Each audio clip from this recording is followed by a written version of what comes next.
Hello, everybody. Welcome to the Tristar Gym channel. Today's episode, I'm going to be talking about the Gordon Ryan versus Felipe Pena super fight that is happening, I believe, next Monday. It is on August 7th, I believe. Actually, don't quote me on that. I think it's Sunday. Pardon me. Sunday. 7th is a Sunday. No time limits. Super fight. Super match. Super grappling match. No gi, no time limit. Submission only between Gordon Ryan and Felipe Pena. I'm really excited about this match. Guys, you know me. I only review fights that I'm super excited about. First question I think we should ask is this the greatest grappling match in history? Because in my opinion, it's one of the top. That's why I really wanted to cover it. It's one of the top greatest grappling matches in history. Is it the greatest ever? No. The greatest grappling match, in my opinion, of all time is Kimura versus Helio Gracie. The Japanese king, Kimura, flies down to Brazil to try and crush the up-and-coming wildcat Brazilian, Helio Gracie. Helio Gracie had previously beaten the number 2 Japanese fighter. He went through the ranks. He became the number 1 contender. He's fighting Kimura, the legend, a man who hadn't been scored on in 16 years. Kimura was considered unbeatable. In fact, Kimura before the match said, if Helio can survive more than 3 minutes, I'll consider him the winner. The match went on for over 10 minutes. It was about a 13-minute match.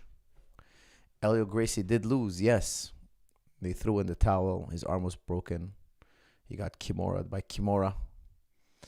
And they threw in the towel. Helio Gracie actually never taps in that match. That, in my opinion, was the greatest grappling match in history. They actually brought a coffin to the match. When Kimura came to the venue, he said, "What's that coffin doing there?" The Brazilians told him, "That's for you. Helio's gonna beat you. We're gonna stuff you in that coffin." Guys, this is happening in Brazil. It's very quite possible that they stuff him in that coffin. For those who've never been to Brazil, take my word for it. What is this thing? YouTube is giving me a pop-up. That was the greatest grappling match in history. Kimura flying down to Brazil to crush what Maeda had started. He started Brazilian Jiu-Jitsu in Brazil. The Gracie family making waves. The prominent champion, Helio Gracie at the time. Extremely rebellious, critiquing the Japanese technique, breaking all ties with their tradition, saying that their techniques are inefficient. And he got all the way to second place because he was right behind Kimura. He beat the number 2 Japanese in the world. Well, number 2 Japanese. The Japanese were considered the best. So not only was he number 2 Japanese, he was also second place in the world. Like, he was the second best guy in the world. Who was ahead of him? Kimura. First place and second place were all both Japanese. And Kimura, bigger than Helio. I'll probably estimate him probably like 30, 40 pounds bigger than Helio. Goes down. Defeats Helio handedly. Helio never had anything going. Like, Helio just defended. Look, it was a matter of time, but it was such an epic match because the Brazilians took over since then. I can't think of a Japan versus Brazil super fight where the Brazilian lose. I can't even think of one. I don't think it's ever happened after. Actually, no, I just thought of one. Hoist lost to, I'm forgetting, in Pride, judoka gold medalist. I'm forgetting, Yoshida. I believe it was Yoshida. But he wasn't, Gracie, Hoist was not out. It was a bad stoppage, etc. I don't count that one. They thought Hoist was out, but Hoist got up. He's like, "What are you talking about? Why the ref stopped the fight?" And he was like, "I'm perfectly fine. It was a mistake on the ref's part." Now, this match. What about this match? We have Gordon Ryan, arguably, in my opinion, he's the greatest no-gi grappler of all time. I'm going to say that openly right now. Fighting a guy who's beat him twice. Now, Felipe Pena, I wouldn't say he's the greatest of all time, but he's definitely up there. He's beaten who I consider to be the greatest grappler, no-gi grappler of all time. No-gi grappler, okay? The greatest no-gi grappler of all time is Gordon Ryan. I'm going to give you guys my pick right away. I'm picking Gordon Ryan to win. And the way I see it, it's 70-30 in the favor of Gordon Ryan. I think Gordon Ryan wins in a landslide. Now, why am I picking Gordon Ryan? For those of you who are not as familiar with Gordon Ryan, he's lost to Felipe Pena twice. Both times was by back take. The first time he got his back taken and choked. The second time he got his back taken and just lost on points. Their first fight was 2015, 2016. Their second fight, 2017 in Abu Dhabi. Their third fight now, 2022. Gordon has been getting better and better and better. We just saw Gordon compete a couple of weeks ago, Marinho versus Marinho, and he just completely crushed him completely. Like, we saw the momentum. The first match between Gordon Ryan and Felipe Pena was doing good. He passed the guard. He passed Gordon Ryan's guard a couple of times. He countered the leg locks 2-3 times. And on the last time he countered the leg lock, it was a finish. You look at Gordon Ryan's physique. He was younger. His technique was not as sophisticated, even though it was extremely good. And now Gordon Ryan is much bigger, much stronger, and even more technical than ever. Their second match, it was amazing because he took Gordon Ryan's back the same way he did in the first match. Now, in the second match, Gordon Ryan versus Pena 2, they spent a lot of time in 50-50. And Gordon Ryan seemed to unable to leg lock Pena, like not even really getting close per se. Like, I couldn't even say, like, I never felt Pena was really gonna get leg locked. Now, Gordon Ryan is famous for his leg locks, but he that's not his best weapon. Gordon Ryan's best weapon is his back control. His back attacks are second to none. I've trained with him. I've done back situation with Gordon Ryan. There's just nothing you can do. When he takes your back, it just seems, forget everything you know. Forget all these back escape systems. They just don't work. Like, they just don't work against a guy at that level. Gordon Ryan's finishing rate, his back attack system, largely developed by John Danaher and also refined by the whole team, of course. But the John Danaher back system, nobody knows it better. Nobody knows it better than Gordon Ryan. And I want to remind everybody out there why this match is so significant, why I felt I needed to do a video on this match. This is no time limit. We're going old school here, guys. For those of you who don't remember or don't know much about the history of fighting, fighting back in the day was no time limits. The winner can only win by stoppage. That's it. You have to stop the other guy. Whether it's submission, knockout, cut, doctor stop, whatever. The guy can't get off the stool. Whatever it is. They didn't even have rounds mostly, but there were fights with rounds. No time limit. And I know a guy by the name of John Danaher who always was talking to me about no time limit fights and how his whole system is predicated on winning no time limit fights. Now, John Danaher has studied more about no time limit fights than anybody in the world. He's obsessed with this notion. He used to tell me and George all the time, like, okay, what if, how did this guy win? Okay, he won like this. What if there was more time?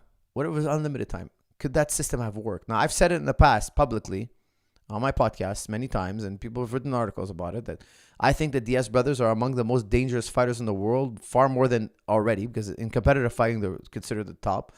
But I'm talking about if it was old school rules where there's no time limit, it's rare the Diaz brothers would lose a fight. Very rare. Just think of Nate Diaz's last fight. He's losing all 4 rounds. He comes alive in the 5th, and he looks like he's about to finish his opponent. And just imagine there was another round, or a round after that. Now, I'm not saying they would never lose a fight. I'm just saying that, because anybody can lose a fight in MMA, but I'm just saying their style is so efficient and sustainable that I feel that in his fight with Leon Edwards in the 5th round, if there was a 6th or a 7th or 8th, let's say he shot unlimited rounds, even no time limit, that like no 1 minute breaks, he could have got going earlier. And his fight against Leon Edwards could have been very, very different. Now, I think of that all the time. When I watch fights, sometimes I think, yeah, that guy won on the point system and all that. But if that fight continued, that guy was losing. How many times have we seen a guy win round 1, round 2, then get hurt really bad in round 3, get killed with leg kicks or knees, and the other guy ran out of time, And the judges have to give it to the fighter who got a beating in round 3. Why? He won the first 2 rounds. That's how the point system works. Who cares how the point system works? We're not here to accumulate points. If these guys had a fight, a fair fight, who wins? Who walks away? Who leaves on a stretcher and who walks away? That's really, in my mind, when I train, I'm always thinking like that. I'm always thinking like, and John Danaher has been designing his jiu-jitsu to do just that. When Gordon Ryan was a purple belt, he was already in a no time limits match against Keenan Cornelius. Now, Keenan Cornelius was a world-class black belt, world champion at the time already. And John was comfortable enough to put his young purple belt up against Keenan Cornelius in a no time limit match. And for those of you who hadn't seen it, that match lasted, I would say, about an hour and a half.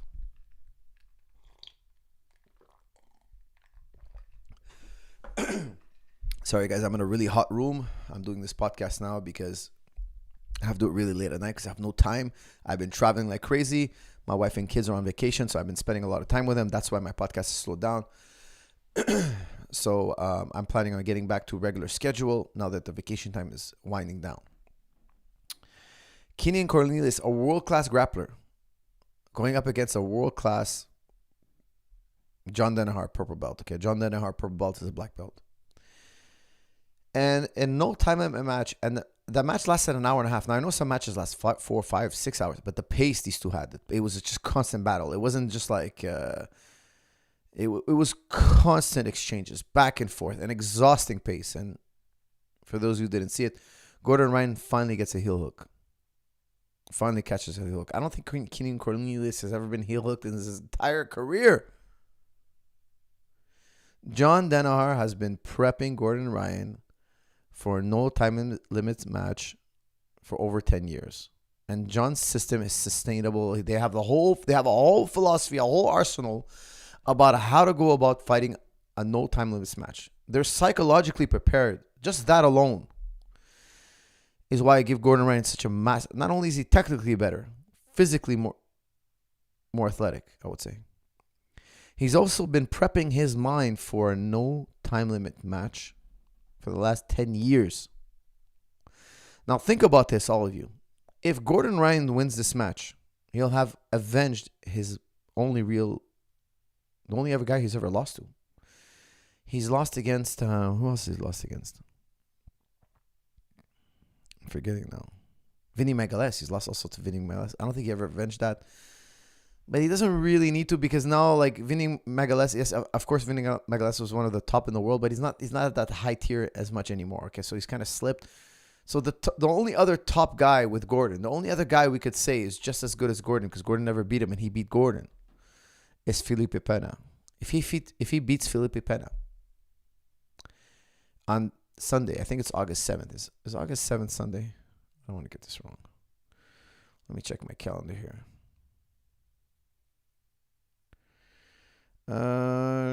Yes, this Sunday, gentlemen. This Sunday. Okay, I've been rambling on. I'm going to take comments and questions very shortly. Let me just wrap this up.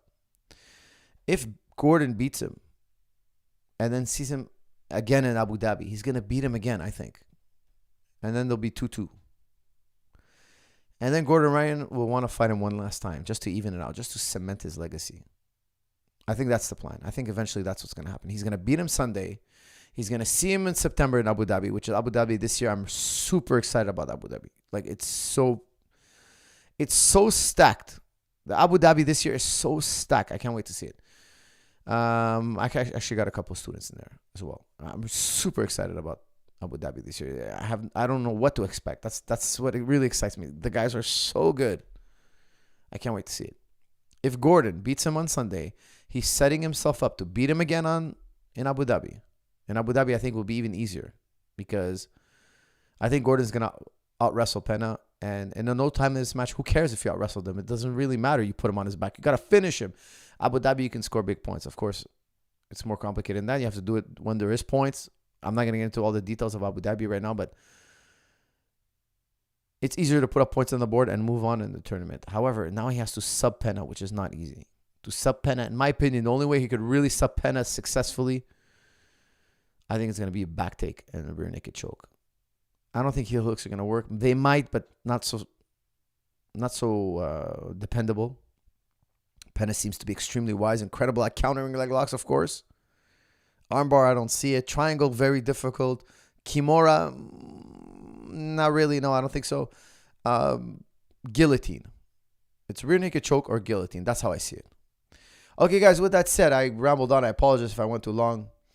Let's do comments and questions on this match. Guys, I'm only talking about this match, and later on we'll open up to whatever. Okay? Late night secret stream, baby. Let's go. That's from Gigahad. Gigahad, yes, baby. Let's do it. I got the kids in training,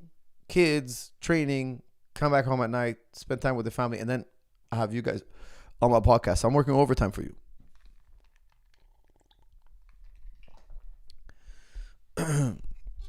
Okay, guys, what do we have here? My coach got submitted by Taza via hook in fight 2 win. Taza is a Greg Lurik. Yes, Taza actually won very recently. Congratulations to him. Bravo, congratulations. Faraz is one. Okay, guys, we're doing Gordon Ryan versus Felipe Pena. Comments and questions. Let's go. Malik, my boy. Faraz, it's me, Malik. My boy, how's it going? I'm going to put you as moderator. One of my students, Malik, is in the house. Congratulations. And hope Texas training in Texas with my mentor, John Denahar. Hope it's going well. Yes, my favorite student, Malik. All right, guys, what else we got here? All right. Not too excited about... okay, here we go. Gordon Ryan, smother tap, question mark. That's from Brandon. Sorry, guys, there was a delay. I don't know why. There was a delay on my feed. The questions just popped in. I saw him try the smother tap on Mourinho. It was awesome. But he couldn't work. Okay, he didn't get it to work. And you guys can see Mourinho was kind of stuffing the blade of his arm in the armpit, Gordon Ryan's armpit. For the guys who don't know, Gordon Ryan predicted he's going to beat him with a smother tap. Of course, he had put it in an envelope like he's done in the past. And he kind of predicts how he's going to win. He said he was going to do the smother tap. Actually, we were trying it in the practice room today. We're kind of exploring how to do it. A couple of guys came back from Texas. I was asking one of my students, hey, did they show it to you? He's like, yeah, guys been doing it in a practice room. This is how they do it. And we're kind of playing around with it. I think it's a nice choke and all that, but I don't think he's going to catch Pena with it. I really don't think so. Especially he didn't catch Mourinho with it. Not impossible, but not surprised, highly statistic. You know, like you saw Mourinho stuffing his blade of his arm in the armpit. Now, that was pinning him. That was because Gordon pins one of your arms and he tries to smother you. If you use your free hand to block the choke, he's going to pin both your arms. So I think that's what it ends up. It ends up with a double katakatami where you're going to take the guy's back and choke him. Okay, so that's what happened. Gordon Ryan kind of mounted him. I think Gordon didn't want his back because every time Mourinho was trying to turn, Gordon Ryan was putting on a half Nelson. That's when you want to stop a guy from turning his back. We do that quite a bit in MMA. When you don't want the guy to give you his back too quickly. Of course, you want to take the back, but if he does it explosively, you could slip off. Of course, in MMA, it's much sweatier. It's much more because there's no shirt. When you're skin to skin, it's very slippery out there. So when they try to, if you're mounted on a guy and he tries to explosively bridge, sometimes we half Nelson to slow down that bridge. Why? I want your back. Yes, of course, I want to choke you. However, I don't want you spinning explosively and I'm losing control here, trying to hold on to a sweaty, explosive athlete. So you could see Gordon forcing him back down to mount and trying to smother him. I think he was trying to really, obviously, finish with the smother tap. He was trying to force it a little. He ended up, with 5 minutes left, he ended up deciding to go for the rear naked choke. That's the thing with Gordon. If he takes your back, you're done. I can't really think, I don't really think I've seen anybody ever escape his back attack. I don't think I've ever seen. And it's like when he takes your back, it's not long. It's not like he pummels for 5-10 minutes. No. It's over. It's over. Now, I know with Mourinho, he took his back, then mounted him again. But I don't think he wanted. He didn't want the rear naked choke. Then it was a few minutes left. He's like, you know what? Let me just put him to. Let me just end this. But he could have ended it the first time he took his back, in my opinion. Look how when he finished him with the rear naked choke, he did it so easily. There was no stopping him. His back control is. All I can say is the best I've ever seen. So if he takes the back, he's going to win by sub. Again, Easier said than done, but it's been my experience. If Pena wins, how could that happen? Omar Abbas. Pena can win by rear naked choke. I don't see him winning any other way. And even if he takes Gordon's back, I still think Gordon gets out. Gordon's escapes are pristine. I don't think he finishes Gordon anywhere. I don't think he can leg lock Gordon. I don't think he can armbar Gordon. I don't think he can guillotine Gordon. I don't think, even if he gets on top of Gordon, it won't matter. It won't matter. Even if he gets side control on Gordon, it won't matter. I don't think he has the finishing that Gordon does. I just don't. I don't see it. Now, I could be wrong. I could be surprised this Sunday, but I don't just see it. I think it's going to be a hard match and maybe a little bit boring at first because they're going to be pummeling, trying to save energy, and they know they have a long match to go. But eventually, I think Gordon gets to the back and finishes him. I think if Pena gets to the back, Gordon's going to get out. I just don't see him overpowering Gordon and finishing, strangling that neck. I just don't see it. But if he can finish Gordon, I think it's only like that. Do you think Gordon will have an envelope for this one? That's from Azmi. Yes, I think he will.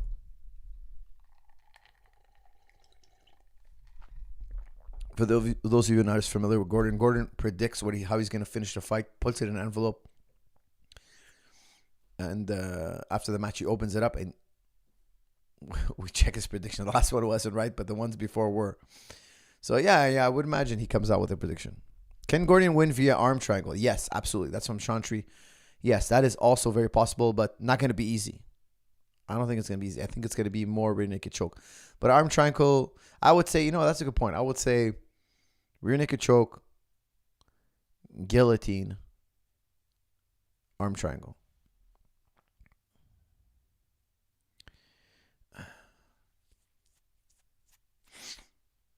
Thank you, Young Duno. I'm back now, so we're back on track. Do you think Gordon Ryan will pull guard or try and pass? That's from Cyberluck. No, I think he's going to wrestle. I think he knows he cannot wrestle Pena. And I think he's going to want to experiment to see how good Pena's wrestling has evolved because he's going to see him in Abu Dhabi in September. So I think he's going to use this match to kind of break down what Pena does so that when he fights him in Abu Dhabi, if he crosses paths with him in Abu Dhabi, which I think he will, he'll already have game plan for him. He'll already know what he wants to do with him. Okay, guys, quick reminder, Tristar Gym Digital is live. Check the link for the description. Juji Club has new videos now, jujiclub.com. Check it out. Check out promo codes in the description and get mad discounts, okay? I think he's going to be also wanting to wrestle to see if he can take him down in Abu Dhabi. What is he going to take him down with? I think there's also going to be a reconnaissance mission as well. Do you see Gordon playing a top game against Felipe, similar to the previous match against Jacob and Pedro? That's from Richard Sage. Yeah, I think Gordon's going to take him down. I think Gordon can take him down, will take him down. Pena has an incredible guard. I think they're going to get tangled up in Ashigarami's leg locks. Yes, there will be some leg locking back and forth. It's going to happen. It's going to be a 2-3 hour match. Like I can't see it really ending in 20 minutes. That would really surprise me if the match ends in 20 minutes. If Gordon taps him in 20 minutes, it's going to be legendary. Like it will be a massive, colossal win. But I don't think so. I think Pena's going to be tough, difficult to handle. He has a very good guard. He's not going to get past that easily. Not like Mourinho. Mourinho, he's a great guard player. He's very, very good. He's excellent, but he was smaller than Gordon. And if you're smaller than Gordon, you're crushed. Now, Felipe, I think, is going to be smaller as well, but much better guard. Like, much more experienced guard, I should say. He has, 200 matches. Felipe Pena is, he's an incredibly experienced guard player.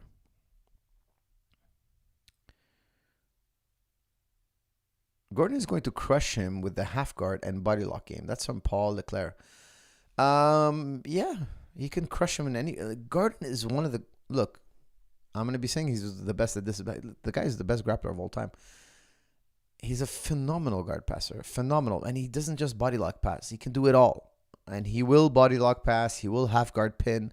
He will even Toriando if he has to. Okay, he'll do it all. He'll floating guard pass. He'll pump. I mean, he has a complete guard passing arsenal. Pena plays a lot of like knee shield. So, yeah, you're probably going to see some half guard pins and body lock. Sure. Yeah, absolutely.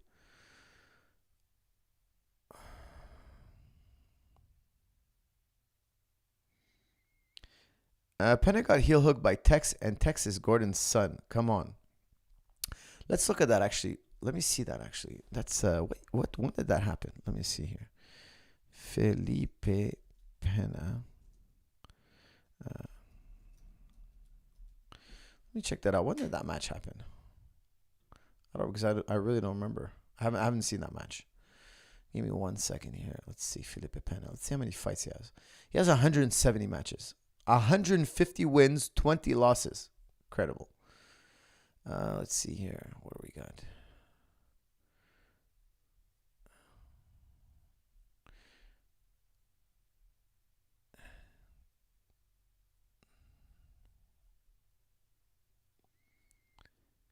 Nope. I don't see that here. 1 second. Let me scroll down.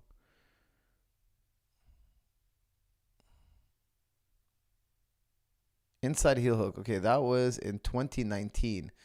Okay, no, he did get caught by Tex Johnson. Inside heel hook, Gasai 5. That's interesting. I actually didn't see that match. Very interesting. Has he ever been heel hook before? Let's see. Other than that, I should say. Inside heel hook, only one time. Very interesting. I'd love to see it. He's been footlocked as well once in his career. That might have been really, really early in his career. He's been armbar twice and Ezekiel'd, which is like a sleeve choke. Okay, so only finished 4 times in his career. No, excuse me, 5 times in his career. Those 2 arm bars. 5 submission losses. Only 1 by heel hook. Look, it's gonna be tough to heel hook him. I'm not saying it's impossible. It's just gonna be tough. Sometimes the stars are aligned. You landed in a position and boom, the heel hook is there. I didn't see the Tex fight, but that is a possibility. Look, again, when I tell you guys I don't think something's gonna happen, I'm not saying it's impossible. Of course not. If something has a 1% chance, it can happen.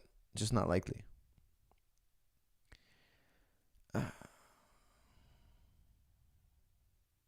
Coach, loving the Instagram videos. Keep them coming. Amzi, that will do. I have my boy PO working on those. He's doing great work. So thank you very much for helping me produce more content. Nicky Rod is the original black belt slayer. Greg Lurik. Yeah, I look forward to his performance at Abu Dhabi. What else we got here? It was a 50-50 finish. Bruce T is telling us that the Tex finish was a 50-50 finish. That's really surprising to me. Gordon had him in 50-50 for quite a while. Coach, do you think Felipe's chances are being downplayed in this match, or is Gordon just levels above him at this point? That's from Shaka. Well, we saw an evolution in Gordon. We saw leaps and bounds. He's been growing so much since 2015, and Pena's done great. But he's later in his career, and after the Marinho performance by Gordon, we're all just blown away. Everybody's just blown away because it looked like, no disrespect to Marino, he's a phenomenal grappler. It just looked like there was no resistance. One takedown, like a slide by foot sweep type combination takedown, and it was all it. There was no resistance, almost like there was no fighting back, and it was just a scary thing, to see a world class guy get really outdone like that. So scary thing, guys. Really scary thing. Great performance by Gordon Ryan. Amir Saeed, shukran. Thank you very much. Are the Tristar dorms up and running? Yes, sir. Please check the description. I'm not sure if I have it in this video, but email tsdorms@gmail.com. tsdorms@gmail.com. Let me type that in. tsdorms@gmail.com for your inquiries, my friends, and enjoy your stay. What else we got here?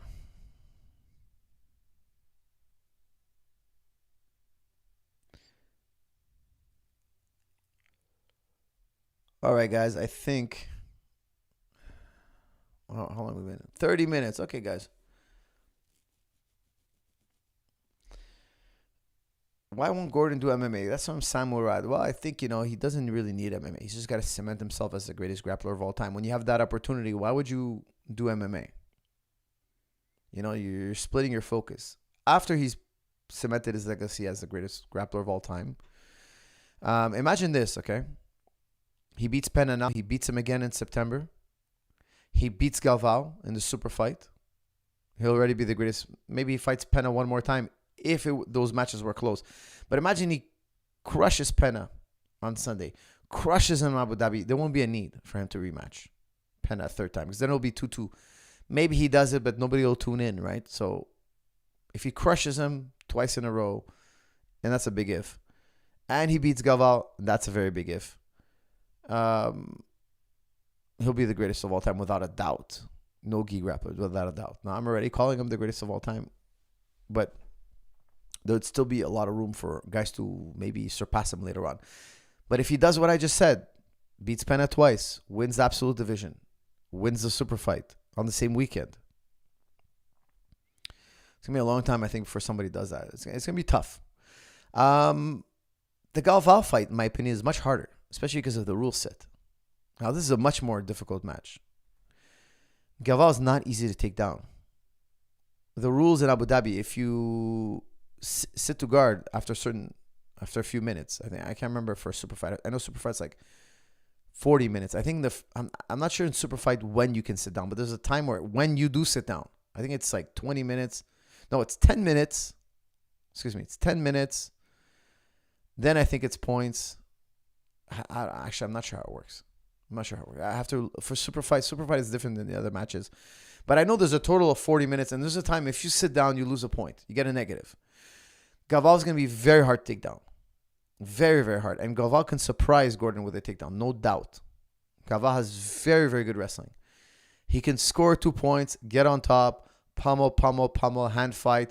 The fight gets back up to its feet, and I could see Gordon not being able to take Galvao down. Galvao playing the rules perfectly. Galvao is an extremely seasoned competitor.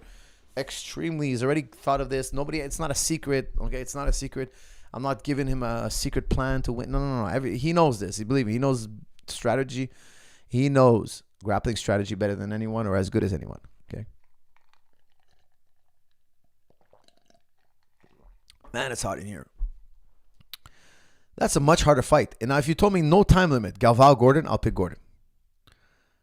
Time limit, Abu Dhabi rules, it's a tough one. It's a real tough one. I'm really looking forward to that super fight, especially because I don't want to bring it up again, but they had major beef, these two. Major beef. Okay, guys, with that said, I will open it up now to absolutely any question. Feel free, guys. We've done 33 minutes on the subject.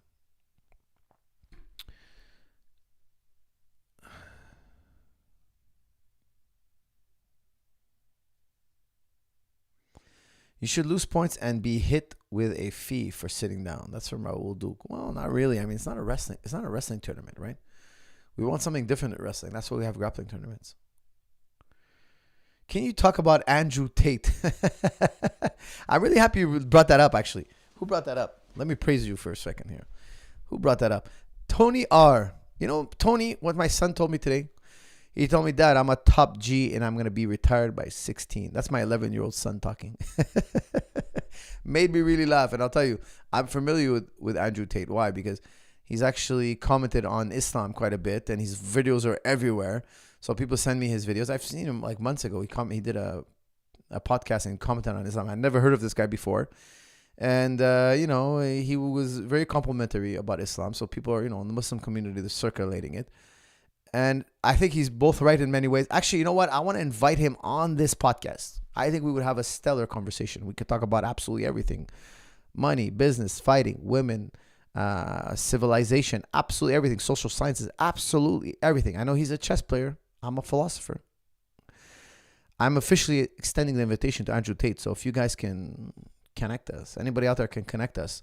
I already asked one of my students to reach out to him because I think we can have a very, very good conversation. But also, he's a very big influence on my kids.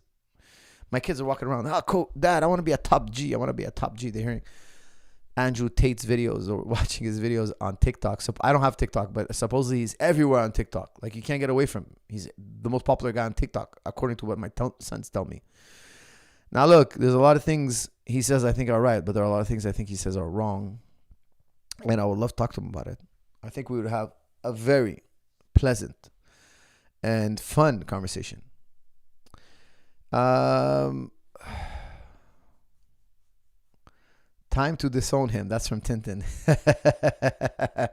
Come on, man. He's 11 years old. He's just joking. My 11-year-old son, he's very, very funny. Has a very, very good personality. He loves to joke. He's a kidder. He knows I don't like him talking like that, so that's why he'll like push my buttons. What is this? Why is your beard so majestic? I've been taking care of it a little bit more, paying more attention to it. If God is merciful, why is hell forever? That's from Young Duno. Well, this is a very controversial topic in Islam, actually. There's a difference of opinion. Some say hell is actually not forever, and some scholars say hell is for eternity. Now, why? Because in the Quran it says you're going to go to hell for eternity, or as long as God keeps you there. Meaning, there's a little kind of like an open door. Now, you could be sentenced to eternity. Yeah, you'll be sentenced to eternity. And there you'll lie for eternity. Unless there's a verse in the Quran where it kind of leaves a little open door. But the rest of the verse is like, no, you're there for eternity. Now, it leaves a slight little hope. So like, it's kind of like telling you, if you look at it, if you zoom out and look at the global warning that the Quran is giving you, it's telling you, look, don't go here. Like, you don't want to go to hell. Like, you want to avoid this at all costs. And there's such little hope here if you end up here. So that's I think what the overall message is saying. However, I'm not an expert in this topic, so I just want to give you guys that. I have read through, in passing, I've read through these different opinions, and this is so. In the Bible, I'm not sure, actually. I think there's also many differences of opinion, especially in the Jewish understanding of hell. There's so much to know about hell, because you see so many. If you look in the Bible, if you look at the King James Version, they translate all the afterlives,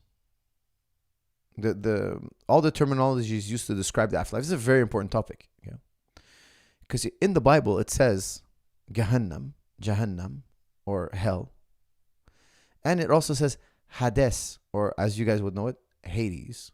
Okay, the Greeks don't say Hades; they say Hades. The pagans used to say Hades. Now, we've made it over the years. We're used to hearing it Hades. So I'm going to say Hades. Okay. Jahannam, hell, and Hades, when you read the King James Version, they're both translated as hell. But it's not the same thing. They're not the same thing. Hades and hell are not the same thing. Now, in Islam, most Muslims don't know this, but there's also a type of, in Islam, there's also a type of purgatory. There's hell, paradise, and there's this purgatory. We don't call it purgatory, but there's also this other. And there are many other elements, descriptions of afterlife. However, it's a very complicated topic. So just to answer your question, it's not necessarily 100% consensus agreed that hell is eternal in practice. Yes, you're sentenced to hell. Yes, you've been condemned to hell, but you also might receive mercy. But it'll feel to you like eternity. When you think about it, you're like, it was an eternity.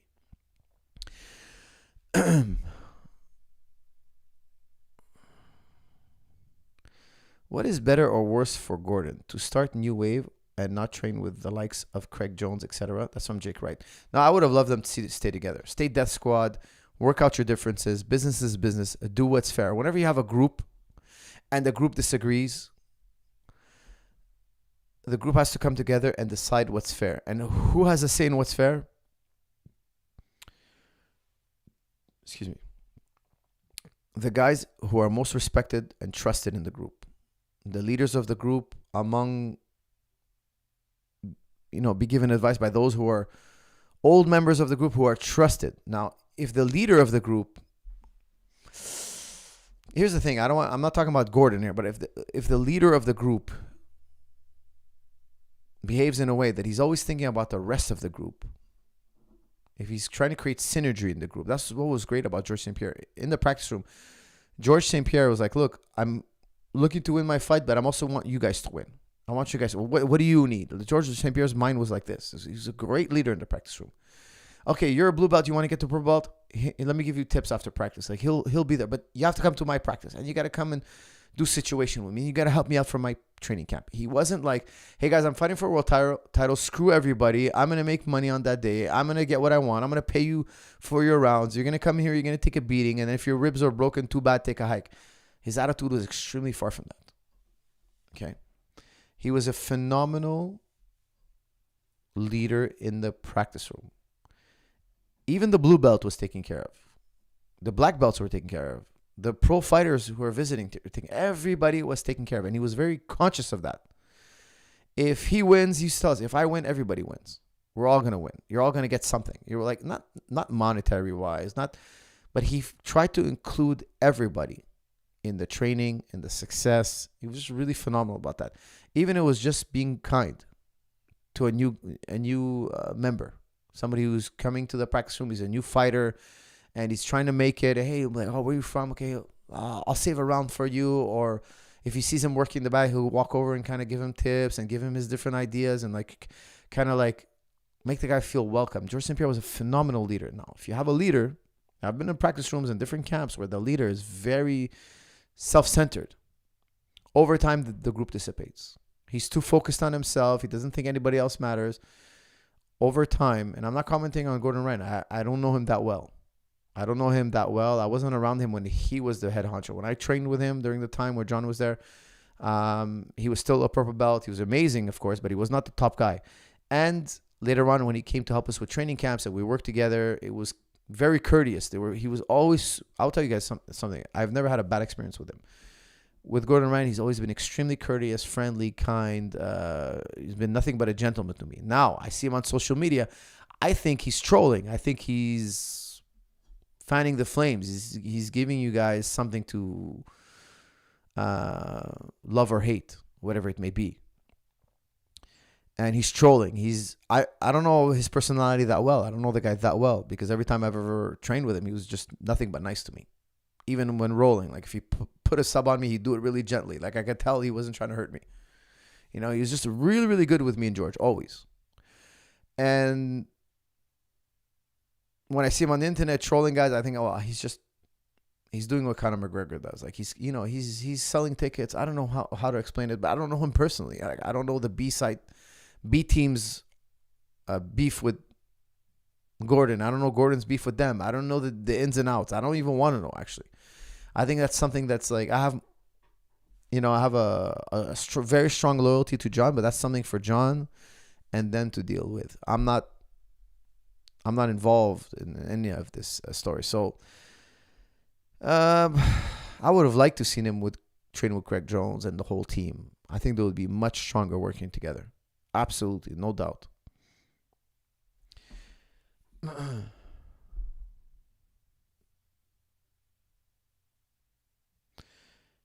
Can we get comment on Soldik's decision to go to 1FC? That's from Mr. Vlatko007.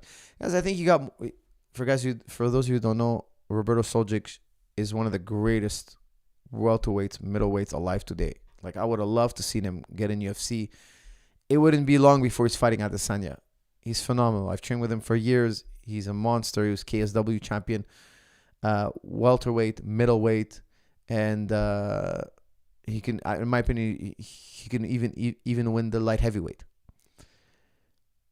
He's a phenomenal fighter. He's now signed with 1FC. Guys, 1FC has a giant following, man. They're monsters. They're huge. And they probably outbid all the other competitors. That's probably the reason why, fighters signed the dotted line. Okay, now I wasn't there in the negotiations. I've trained Roberto many years. I've worked with him many years. He has a phenomenal team. I love working with the UFD. The boys in Germany, they're great people, great fighters. However, I think we'd all agree if we're looking for a new contract, we're all going to take the best offer. I think it's as simple as that. Coach, you missed my super chat. Okay, let me go back. Coach, absolutely need your answer. I absolutely need you to answer this. What was your interpretation of it? It is God who holds the bird in the sky, philosophically. Guys, this is a very deep topic. This is from HAW. This is a very, very deep topic. My goodness. I've talked about this in the past publicly. But my friend here says he absolutely needs an answer on this. Not easy to explain. Really, really not easy to explain. Okay. I'm going to try to put it in a nutshell for you. In philosophy, we have the problem of induction, the problem of induction, and then we have the problem of causation. Now, the problem of causation is very hard for human beings to wrap their mind around. It's absolutely incredibly hard. I know because I've tried to teach so many people. So many people ask me this question in person. Even professors, in my opinion, don't understand the problem of causation. They can't wrap their mind around it. Yet at the highest levels of philosophy, everybody agrees to this. Everybody. I've never heard of one great philosopher say that this is nonsense. They all say, look, we're stuck in this predicament. We can't get around the problem of causation. It's not a fact in philosophy. It's not a fact in philosophy, but it's a heavily agreed upon.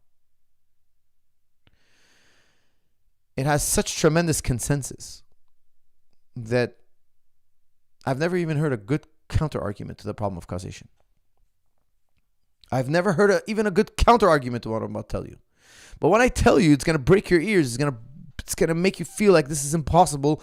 Coach, you can't be right when you say this. But I'm telling you, the reason why it feels like that is because you don't understand this. And it's not easy to understand. That's the thing. It's really not easy to understand. Okay. Imagine I'm entertaining children. I gather them around and I have a puppet on my hand and I'm doing a ventriloquist act. The children think the puppet is talking. The children think the puppet has a personality. They think the puppet is funny. The puppet is thinking. The puppet is having all these same internal workings they're having. The same internal workings that they're having in their mind. Feeling happy, sad, being excited, laughing, smiling, joking. That's what's going on in the puppet's hand. They don't know that it's my hand in the puppet and that I'm talking without moving my lips. And that every time I make a sound, the puppet's mouth is moving. And it's just synchronized. The two things are just synchronized. My words and the puppet's mouth are synchronized. They're synchronized. There's a harmony between the two. When they hear a sound, they see the puppet's lips move or mouth move, whatever. They say, oh, he's the one talking. Just like this is very similar to the problem of causation. Just like this, when we see an event called A, whatever it may be, it's always followed by the event B. I'm going to give you another example at least, okay, just to help clarify. You see event A, you see event B. You see event A, you see event B. So for instance, when I was on the Rogan show, I was trying to explain to him why philosophers say that if you flip a coin, the odds of it landing on heads is 1 in infinity. Not 1 in 2. It's 1 in infinity. Why? Well, you see event A, okay? You flip a coin, that's event A. It's always followed by event B. Event B is, it lands on heads or tails. That's it. That's event B. It's either going to be heads or tails. There's nothing else. Nothing else happens when you flip a coin. When you flip a coin, there's only one of two possibilities that can happen. It lands on head and it lands on it lands on tails, or okay, 1 in 100 trillion, it lands on its side. Let's put that to bed for now for simplicity. Philosophers say, no, you're wrong. Listen carefully. Okay. Why? Why they say that? Imagine I flip a coin in the air and you're thinking, okay, it's going to land heads or you're watching it. It's flipping. It's slow motion right now. It's flipping. It's flipping. It's flipping. And before it lands, I erase your memory of coins. I erase your memory of everything you've ever seen in the history of coins. You've never seen a coin flip before. You've never even seen a coin before. You're witnessing it for the first time, a coin being flipped in the air. Now, if that coin falls and it lands on heads or tails, it's totally new to you. You had zero expectation of this. As a matter of fact, if I flipped a coin and it turned to a butterfly, listen very carefully. I don't know if you're still able to follow this, and I flipped another coin and it turned to a butterfly. And I flipped another. And every time you saw a coin flip, that coin turned into a butterfly. You would think that you've mechanically explained why coins flip into butterflies. This is what we know about logic, science, and history. This is what we know. We all agree to this. There's a flipping of a coin, and then what follows it? It turns to a butterfly. You're going to come up with all sorts of explanations on why a coin flips into a butterfly. Now, I know that runs contrary to everything you know about steel and organic creatures, because that's what I'm telling you something completely opposite to what you've experienced. But it's not logically impossible. Let me explain to you why, okay? This is what we call contingent. Something is necessary if there would be a contradiction otherwise. So if I tell you, look, I'm drawing a squared circle here on my palm, you'd be like, no, that's a contradiction. It's impossible. It's not contingent. It's necessary that it's either a square or a circle. It can't be both. It's logically impossible. What you just said entails a contradiction. Can't be. Will never exist. Find me one contradiction in the world. Do me a favor. Go out in the world. Look everywhere. Look under every rock. Find one true existing contradiction. Bring it to me. It's impossible. You'll never find one. You look far and wide. You look through generation to generation. You check every history book. There's never been a contradiction. Now, if I tell you, hey, I'm drawing a flamingo, you're like, oh, that's contingent. There's nothing impossible about it. It could be, could not be. That's what makes something contingent. Something is necessary when its opposite would be a contradiction. If it is a contradiction, it cannot exist. We know now that's analytical. It's necessary. I'm not. Listen, I didn't have much time to prepare for this question, so I'm kind of giving you a bit of a poor example. But back to my other example.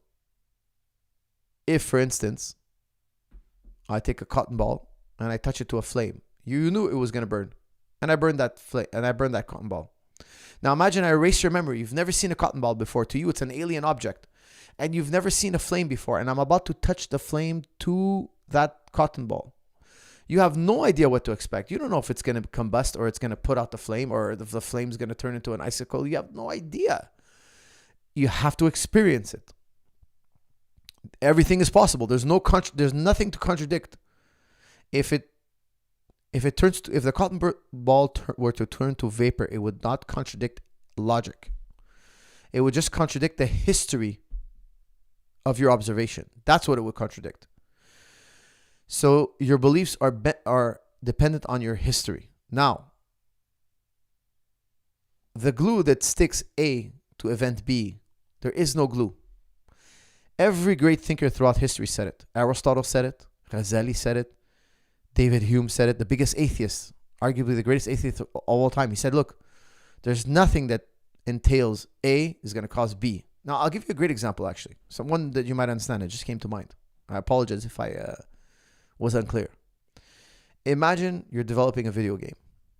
And in the video game, your character fires his gun.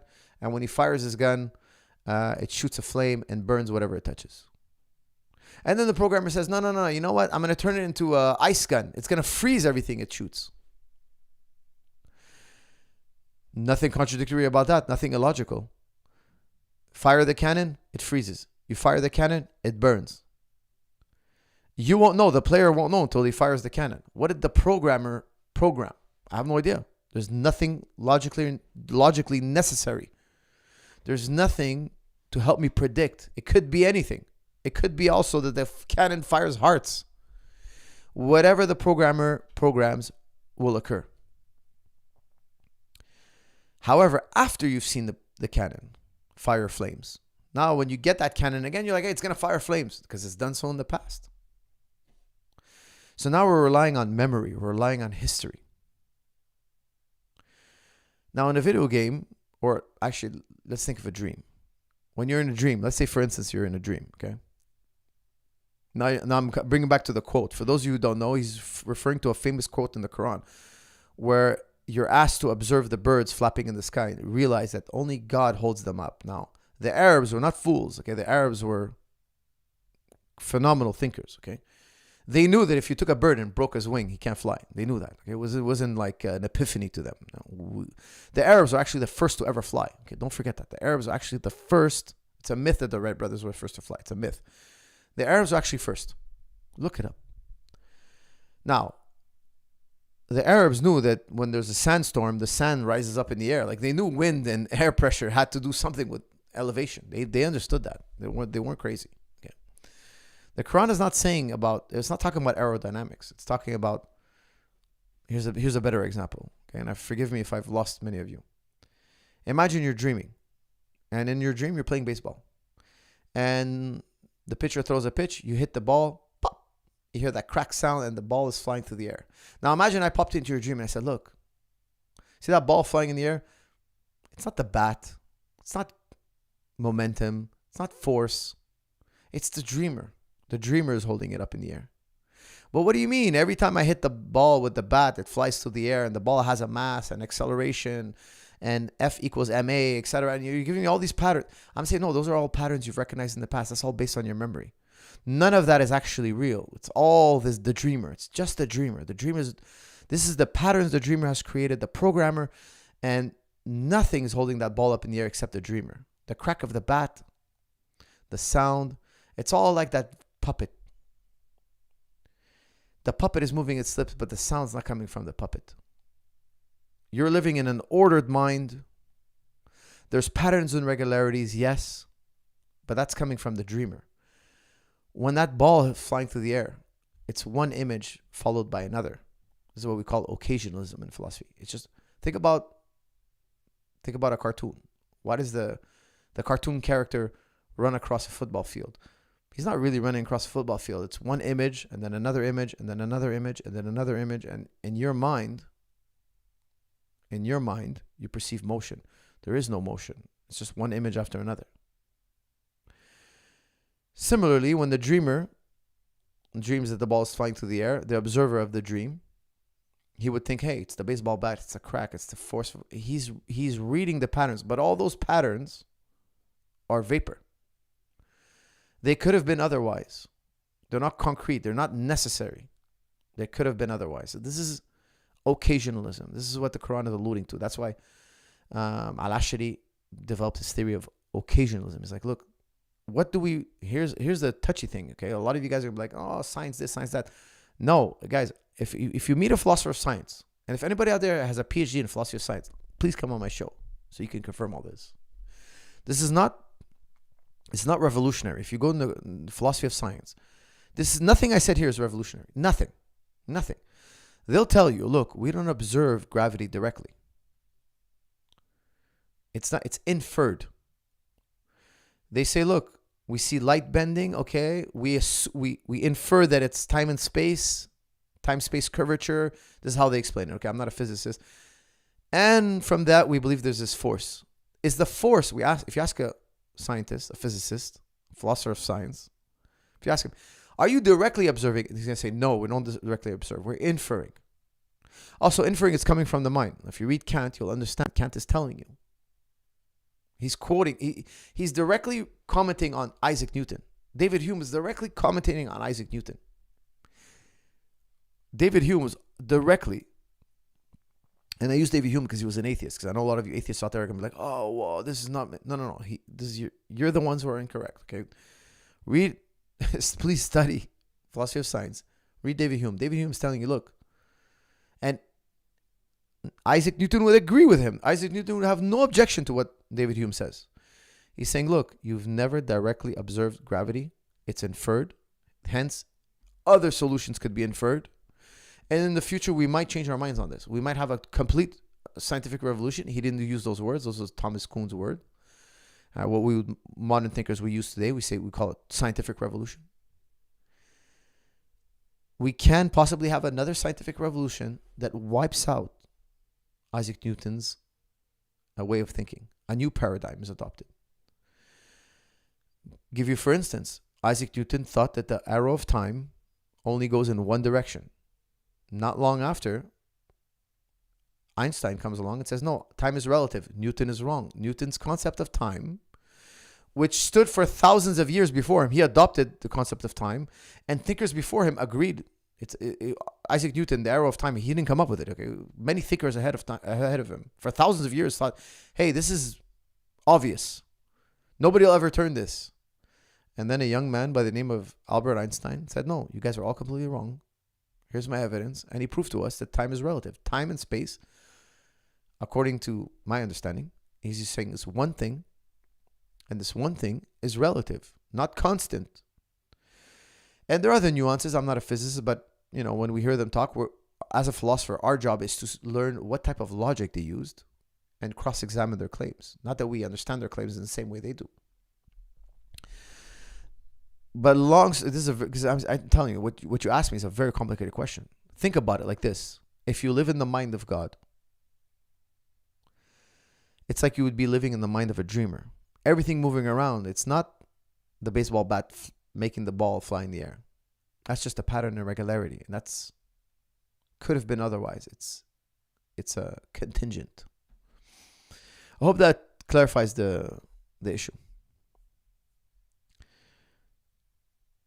Coach, please share with us books you recommend. That's from Ishmael Abdullah. Well, the thing is, I'll be honest with you, I've read hundreds of books in my life. And you'd have to ask me what topic. Like, you're just asking me, like, it's kind of an impossible question. People ask me this question all the time. Like, you'd have to ask me on this topic. On what topic exactly would you want to learn? All right.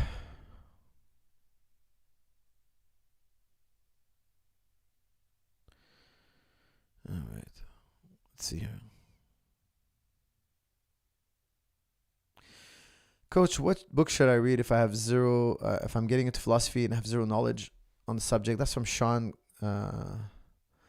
Kovaric. It's a question I get a lot. I want to grandfather this question. I would say, look, read the Euthyphro by Plato, Euthyphro. Check it out. It's a really soft landing. I recommend that book.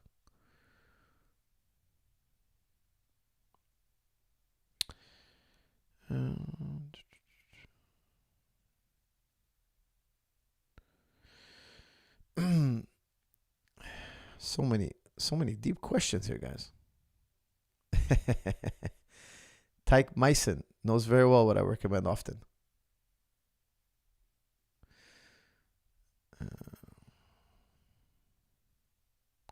Are you a top G? Let's get Andrew Tate on my show. Guys, who can hook me up? Please hook me up with Andrew Tate. Somebody out there must know somebody who knows him.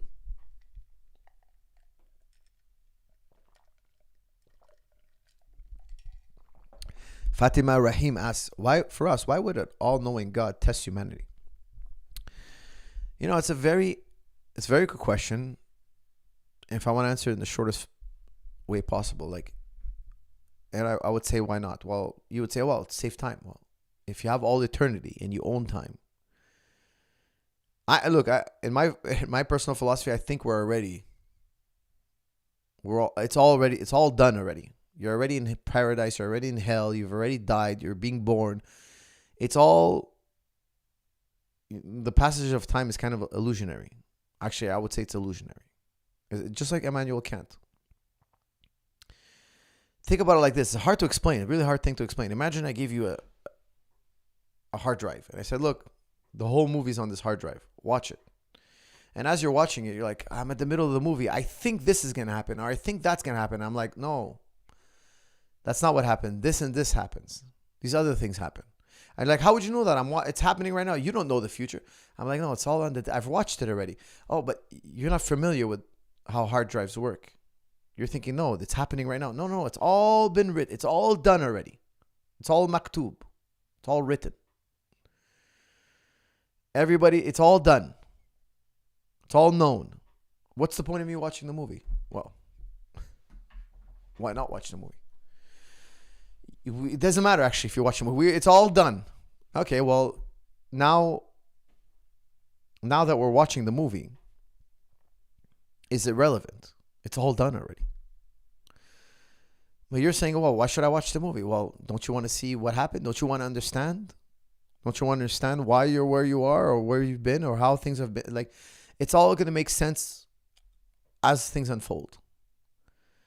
And if you don't watch the movie, you're never going to have that enlightenment. So that would be my answer. It's all done. Yes, I agree with you. It's all done. But as we're watching it, we're here to learn. We're here to observe. We're here to observe. Observation is the purpose.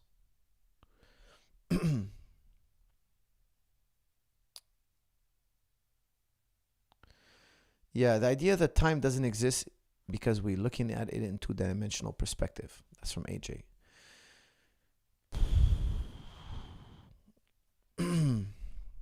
Yes and no. Yeah, absolutely. I will tell you, look, this is a very complicated topic, but you're right. We exist in a type of dualism. Now, what is dualism? You have the outside world around you and you have this internal world around you. Picture an apple in your head. That apple, that's in the internal world. Go get an apple out of your fridge. That's the external world. You're living in these two worlds, the external and the internal, at the same time, all the time. Non-living things don't do that. They don't seem to have this internal world. But what's so special about life? Well, living things have this they have this duality to them. And there's a tremendous amount of literature written on this. Tremendous amount.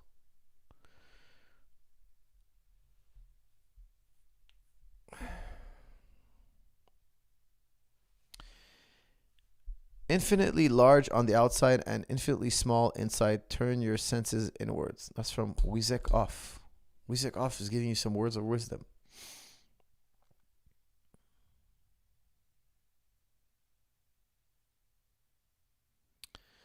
Fatima Rahim is asking a classic question. Isn't that make God evil if everything's already written? And if everything's already written and I can't do anything to change it, I never said we can't change it. Now, here's the thing. Let's say, I'll give you an example, okay? Let's say I know everything about my son. I know everything. I know what he likes, what he dislikes, what he loves, what he doesn't love, his preferences, what he gravitates to. And I take my son and we go out on a play date and I'm hanging out with this other family and we're letting the kids play. And the kids, the host breaks out some toys. I already know which toy my son's going to choose because I know his preferences. Does that mean he doesn't have free will? No. So I'm telling you, look, we have free will. I'm a big proponent of free will. However, the parent knows what the child's going to do. The child is choosing freely. Now, remember what I said about we live in a dualism. The outside world is predetermined. When you get up to go to the fridge and you open the door and you grab an apple, that was predetermined. Even the atheists agree to this. Okay, it's called epiphenomenalism. Look it up. Okay, even the most hardcore atheists,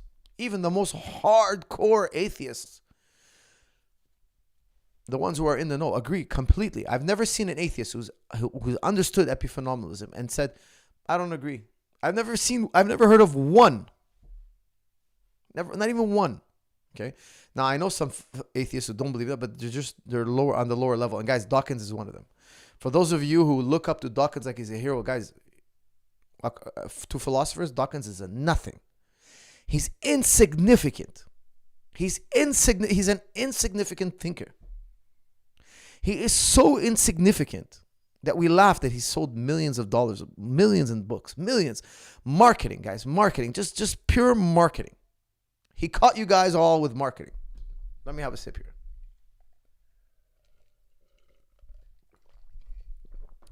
The central themes of his book are weak. He didn't study philosophy and then write a book. He's writing things that great thinkers have commented on, and he gets completely wrong. It's embarrassing. But anyways, I digress. Even the most hardcore atheists say epiphenomenalism is true.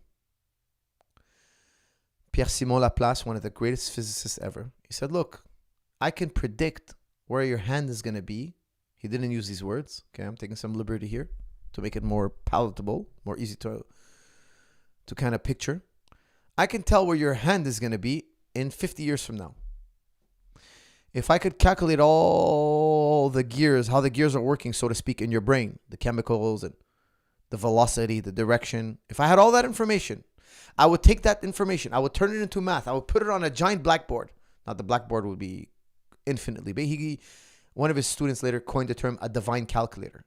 Why divine? Because when you make calculations, you have to round up the numbers. He's saying, well, imagine I didn't have to round up the numbers, because if you round up numbers, you get slight little errors. He goes, in theory, if I had a divine calculator, if I knew all the intrinsic workings of your brain, actually, I don't even need to know the intrinsic working of your brain. I need to know your parents, because just by seeing their biology, I'm going to know what they're going to create in the future, how their gears are going to... I don't even need your parents. I'll go to before the planet was formed. When I see the planet formed, I'll calculate the velocity of these elements, and I know where they're going to be in the future. It's all predictable. Now, it's out of a human capability, because we don't have that computing power. But God, he says, has that computing power. He could tell you where that hand is going to be in 10 years from now. Just because the external body, don't forget, we live in appearance. We live in dualism, in appearance. We'll talk about why I'm saying in appearance in the future podcast, hopefully. At least in appearance, I should say. Yeah, the fact that I got up and went to the fridge and got myself an apple is knowable. It's knowable. Doesn't mean that my internal workings are not free. Here's why, okay? Now I'm going to ask you guys a question that I've asked atheists, and not a single atheist ever. I'm telling you guys, I'm about to ask a question right now that no atheist, and I've had discussions with very intelligent atheists. No, not one of them could answer this question. Not one. They all look at me and say, I have no idea. Now, the vast majority of them can't even wrap their mind around this question I'm going to ask you. They can't even wrap their mind around it, because I think that it's too psychologically bothersome for them. It's too much. It's too much to think about. So they kind of like change the topic, get uncomfortable, and they tell me no. They give me a word salad. I've never gotten a good answer. I've actually asked this to some Sam Harris followers, and they just kind of cursed me and ran away. Atheists and people who believe in God, believers, we all agree that the world is determined. We all agree. Yeah. You got up to get an apple from the fridge, and you couldn't decide otherwise. Now, here's my question. My question is one of self-referral. All the words coming out of my mouth, predictable. Those are physical actions. Don't forget. Anything this body does is predictable. The words coming out of my mouth, a determinist will tell you, not yours. They're a byproduct of things that happened in the past that are pushing you to say these words, and you have no say. The physical has no say. Now, don't forget, I also believe that the internal is free. The internal is completely free. Remember, we said we live in dualism. Picture an apple in your mind and hold an apple in your hand. Those are two different apples. One lives in the internal world, one lives in the external world. I'm saying that the internal world is completely free. How do I know that? When we try to put it in a test tube, we can't. It has nothing to do with the physical world. The only reason you know you have this internal dimension within you is because you're experiencing it directly. Nobody saw it. Nobody weighed it. Nobody captured it in their hand. Nobody ever took a picture of it. It's only you that knows it personally. Okay, so let's put that aside for now. That one question I told you that atheists can never answer me. And I'm going to write a book about it eventually one day. Is if all these actions I'm doing, like moving my hands around, talking, are determined, they're outside of my control completely,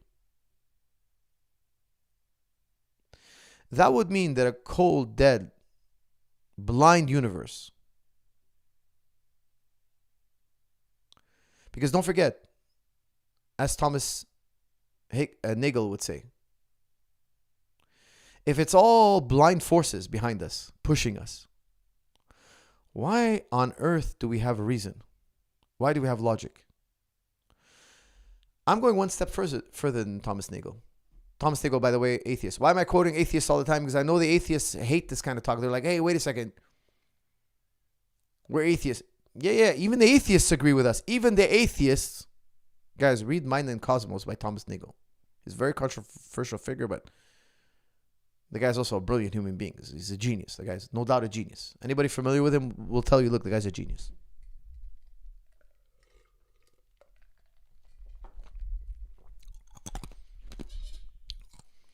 If everything I'm saying, for me to know about determinism, I'm telling you guys, I know about determinism. Okay.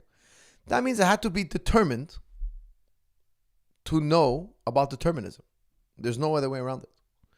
If all my inner workings, if all my external workings, me giving you a speech about determinism, that means a cold, blind, dead universe would have to have, by chance or by blind forces, given this speech that I'm giving right now, a cold, blind, deterministic universe would have to tell itself that it's cold, blind, and deterministic. Not that I hold that position, but you guys are understanding what I'm saying. Now, again, many philosophers I've talked to, none of them can even fathom an answer to this. And I would say that 70% of them kind of like just wanted to end the conversation, got uncomfortable. I asked them, look, if you truly believe that blind forces are behind us, all this is just by chance, then why are these words coming out of my mouth? You're telling me that these words are happening all by chance? They're just a cold... No, they're going to be like, oh, you're using reason. Wait a second, there's no reason anymore. Even the most hardcore atheists will tell you, look, there can't be reason if we're in a deterministic universe, purely deterministic. It can't be that there is reason. There's only the laws of motion. There's only the laws of motion. That's what we've observed. We've never observed reason. We're inferring reason. We're using reason to infer reason. But that's all happening in that psychological realm, that internal realm, the one where you imagine an apple, not where you hold an apple in your hand. Not in that world. We never see reason. We never see it. You're telling me, because atheistic, materialist atheists, they believe everything is biology and chemistry. That's it. It's physics and chemistry. There's physics, there's chemistry. That's it. If it's just blind forces, physics and chemistry, where does this reason come from? This is a very important question, and I think in Mind and Cosmos, Thomas Nagel does a nice job, but he doesn't ask the self-referral question. He doesn't ask that. He talks more about evolution. He's more critique. In his book, he's more critiquing evolution. He's saying, look, if things are purely evolutionary, how come we have metaphysical thoughts? How come we have higher learning? Like, what does this do? What does it have to do with me passing on my DNA? And he kind of dances around it, but he never gets to the heart of the question, which is what I'm bringing to you now. If it is all blind, cold, dead forces, why do we know about determinism? I think most people wouldn't understand what I just asked there, but because it's just a really nuanced topic, and you have to have a lot of experience with determinism to kind of wrap your mind around it. 99% of people out there can learn this, of course. You guys are all very intelligent people, but it just takes a lot of studying. You have to study determinism. It's not. Again, guys, I'm giving you guys in a nutshell explanation. There's a lot more to determinism than what I just said. Okay, guys, I got a couple of super chats. I'm going to end this shortly. Hello, I'm on Advanced Basics number 4. Your teaching style is the best. Thank you. Looking forward to number 5. Brother, number 5 is already out. Number 6 is already out. Number 7 is already out. Guys, number 5 is probably, it's guard retention, if I remember correctly. Guys, get that video. Advanced Basics, Volume 5, guard retention. I promise you your jiu-jitsu. It's a 1-hour video. I promise you your jiu-jitsu is never going to be better. It's never going to have been better after you watch that video. Okay, guys, I missed another super chat. Thank you for that, by the way. Okay, another super chat here. Where am I? Coach, isn't duality the ultimate contradiction? I completely agree with your perspective on time, on how everything is happening and has already happened. Also, can consciousness tap into the plane where everything has happened? No, I don't think we can tap into the plane of everything that has happened. I don't think it's contradictory at all. Okay, I'll give you guys, I Leibniz's pre-established harmony. He's saying, look, yes, when you look at the world, all we see is chemistry and physics, and we see Newtonian laws. Yes, everything is just a giant domino. It's just a cascading domino effect. One thing is pushing another, and if we can compute it all, we could predict the future, but we can't compute it all, so we're living in this type of ignorance and this obscurity. But what about these internal workings? He's saying, Leibniz is saying, look, you wanted to get up and get an apple, your body got up and got an apple. He's saying, no, it's not your wanting that got it up. Your body was going to go get up, and go get that apple out of the fridge. You were going to move. That body was going to move. Your thought was like that ventriloquist puppet. The puppet is not really talking. So how does he explain this? He says, look, it's kind of like God took a billiard shot. Like he moved the entire universe. And it's in perfect pre-established harmony. That's what he calls his theory, the pre-established harmony. And actually, by the way, his theory of pre-established harmony was a direct critique against Al-Ashari. If you read his writings, he's talking about Al-Ashari, a Muslim philosopher, who was he was giving us occasionalism. He was explaining occasionalism. Occasionalism is a bit different. It's different than pre-established harmony. Leibniz says, look, I don't think it's occasionalism. Occasionalism is you see one image after another. Think about your TV screen. Your TV screen is just flipping pixels. The pixels are changing, and it creates motion on the screen. There's nobody really running across your screen. So Al-Ashari believed that God is creating every moment. Every moment, God is creating it. So when I move my hand from here to there, my hand didn't travel through space and time. No. God created an image of my hand here, then an image of my hand here, and so on. Just think about a video game. There's no character moving across the screen. It's just one image after another. And you connect those images together in your mind. Leibniz said, no, this is not what's going on. There's an actual physical world out there. And it's synchronized with your internal world. So you feel hungry, you want to go to the fridge. God already knew you're going to be hungry and you're going to want to get up to the fridge. So he moved your body. How did he move your body? With this perfect shot. This one perfect. I'm giving you an analogy of a billiard ball table. Imagine a guy who was so good at billiards that when he hits the ball, he puts every ball in the pocket at one shot. Not only that, he throws a billiard ball off the table, turn on the TV. It bounces off the TV, spins around, turns on the vacuum cleaner, bounces around, and does other things in the house. You're like, wow, this is the greatest shot ever. This is what Leibniz is saying, look, everything's already been pushed by God physically, and the internal workings are just in a perfect harmony.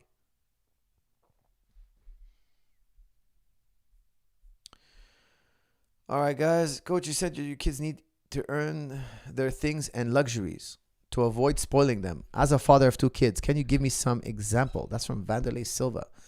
Guys, I've talked about this in the past in my podcast. We're living really, really good. You know, in the Western world, we live really, really good. What happens to our kids? They become spoiled. This is a massive problem here in the West. They grow up. They feel entitled. They go and they eat a fancy meal. They're not happy. They spend the day at the water park. They spend the day in the fair. They spend the day, the finest places. Still, they find something to complain about. I remember watching a movie. I can't remember which one it was, but it was like a slapstick comedy. It was basically this white kid who wanted to be a rapper, but he lives in Beverly Hills. Now, he's not talented. He's white and he lives in Beverly Hills. So what's he going to rap about? And I remember there was a scene where he's kind of complaining because he lives in this giant mansion. And some people kind of sneak onto his private beach. Now, his private beach is like this massive beach. He's eating his little breakfast on this massive, massive beach. And he's like, man, people all up in my private beach again. Like, just like a couple walking at a distance. Like, really, really this is the difficult part of his life. And to him, this is hardship. Now, Nietzsche predicted all this. Nietzsche called our generation, like the generations to come, and he was referring to our generation because he said he was referring to the next 200 years, and we're in that 200 years. He's saying, that's the last man, meaning we're going to be the fall of Western civilization. Me, you, The whole team, the whole alphabet team. He's saying, oh, that's coming. Well, that's all coming. He called us the last man. Why the last man? You guys is where we drop the ball. You guys is where we collapse. Civilization is going to collapse. It's going to be crushed. Our enemies are going to rise against us. They're going to step their boots on our neck. They're going to put us down in the ashes. And over time, we'll make our way back. We'll have the pioneers, then our warrior stage. Then we'll become economically sound, and then we'll have great armies. Then we'll fall in love with science. Then we'll have our golden age, and then we'll have a phase of decadence, and then the last man again will appear. The last man will appear one more time, and the cycle will start all over again. Nietzsche saw it coming. He said, look, industrial age is coming. You guys are going to get fat. Oh, you guys are going to get you're going to have more than you can handle. You're going to... He didn't use these words, okay? But he called the future of Europe, and we're an extension of Europe. Oh, that's the last man. He's coming. Why are we the last man? Well, because we're not hardworking. We're lazy. We're spoiled. We don't want to go... Look, it happened to the Romans. It happened to the Greeks. It happened to the Arabs. It happened to every generation. When they reach a peak, and then life is so good, it becomes soft. They can't go out anymore and fend against their enemies. Okay, like for instance, if you read the biography of Marcus Aurelius, he was a great emperor. He was a great king. He was a great leader, I should say. His son was like the absolute worst, probably the worst leader in Roman history. Maybe that's a bit of an exaggeration, but he was really the complete opposite of his father. Why? He loved women and wine. That's what he loved. He loved to party, women and wine. His father, Marcus Aurelius, had successfully pushed the German tribes back from the palace walls. Well, not really the palace walls, but he pushed them back. He pushed them back out in the wilderness. He pushed them. He defended Rome successfully. He campaigned against the Germans. The second he died, his son packed up, went back to Rome. Didn't want to be out there. He didn't want to be roughing it, fighting the Germans, fighting the barbarians. What happened? Lo and behold, the collapse of Rome is more complicated than that. Even historians won't agree how it collapsed, or when it collapsed, or where exactly, what age, what year it actually collapsed. Like it's very vague. Rome is huge. Parts of it collapsed. People were declaring themselves emperor. You had an emperor pop here. You had an emperor pop there. How do you define a collapse exactly? Yeah, it's more complicated. It's sticky. Yes, absolutely. No doubt about it. But you could see that one generation was virtuous. And that's really what it comes down to. One generation is virtuous. And quickly, 2 or 3 generations, and we never survive more than three or four generations. It happens that quickly. They start to lose their edge. They start to collapse. They start to fold. They start to become all about me, the luxuries of life. And look around you. Look in the Western world. That's absolutely what's going on. Especially when you start seeing the nuclear family. The Romans by law enforced heterosexual relations because they couldn't populate their cities anymore. I even believe that, I can't even say the word, but we went through something recently where we had to stay home, where there was something, I can't say the word, guys. I don't want to get in trouble. There was something circulating around where and you had to stay home, and especially in my country, they wouldn't let you out for certain reasons. I think that they thought that by doing that, we would procreate more. And they were dead wrong. Dead wrong. Like, for instance, in my country, we have the highest rate of immigration. Highest rate. And when immigrants come to our country, it's very hard to teach them French. Very hard. Difficult. And here, they're hell-bent on teaching us French. Like, they really want us to be French. They really, really want us to speak French. If you lock them in their homes, I really believe that it's an incentive. Yeah, it's in the back of their minds. They're like, hey, let's lock them in. They're going to pop off a few babies eventually. They're going to get bored waiting around, nothing to do. What are they going to do? Guys, it didn't work. In my opinion, it didn't work. Divorce rate went down during this period, but it's only because the court system is backed up. The numbers are on the rise again now that the court systems are back in operation. I think that's part of it. I really, honestly, truly believe that was one element. Somebody out there is thinking, hey, we need population growth. The Romans went through it. The Greeks went through it. The Arabs, not so much, because we were, heterosexuality was very... Guys, don't make no mistake about it. There was homosexuality in the Islamic world. Like, it's a myth that we throw them off a building. That's more modern times. Okay, that came later. That came much later when the Arabs, when their civilization was starting to slip. Don't get me wrong. Like, homosexuality is haram, no doubt about it. It's not accepted in Islam. Don't get me wrong. However, there was no witch hunt. There was no, if what you did in the privacy of your own room, nobody wants to know. Nobody cared. You didn't go public with it. If you don't go public with it, nobody cared. That's between you and God. Okay, that's the attitude for a long time. The Arabs copied the Victorian era. Like, they saw, look, as the Arabs got more and more, how should you say, at their peak, guys, civilizations crumble when you can't procreate your own anymore. Your culture starts to disappear. This is very well known. Okay, it's very well known throughout the ages. You have to sustain a certain birth rate. That's why, like, Andrew Tate is not wrong. He's not wrong about certain things. He's completely wrong about other things. Like, he praises Islam because he says, look, all the problem you have with women today in the West, Islam takes care of all of that. This is what he says. This is a quote from him. Okay, he says, look, all the problems you have with women. And he says, look, if you go to the Middle East, they all have 3 or 4 kids and they're happy to be housewives. They're happy to be mothers. Yeah, they work too, but their family's number one. Here in the West, it's like, my career, and maybe I'll have a kid. Maybe I'll get married. And if I get married, it's just for a period of time. In the Middle East, it's a totally different mindset. Okay, and this is the way it was in the past. Now, even though in Islam there was, no doubt about it, an open secret where there was homosexuality. Homosexuals were not hunted down and killed. This is crazy. This is totally un-Islamic. Okay. And there's a lot more. I have a lot more to say about that, but I'm gonna skip over it. It's considered haram, no doubt, forbidden, but tolerated as long as it stays in the shadows. If you go out in public, now the problem is you're influencing these young kids. You're getting in their head. You might be changing their minds. You might be warping. And a lot of you are going to be like, oh no, you're born this way, or et cetera, et cetera.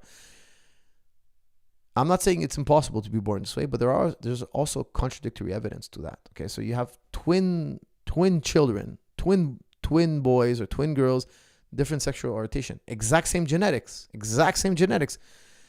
But then we have to factor in epigenetics. Something in your environment might have triggered these dormant genetics. This is the current paradigm of the day. You're born with a certain set of genetics, but epigenetics also plays a role. Just because you're born with those genes doesn't mean they're going to be activated throughout your life. Some might be activated, some may remain dormant. 2 twin children with different sexual orientation entails that it's possibly, because no 2 twins can ever be truly 100% purely identical, but even though they're identical,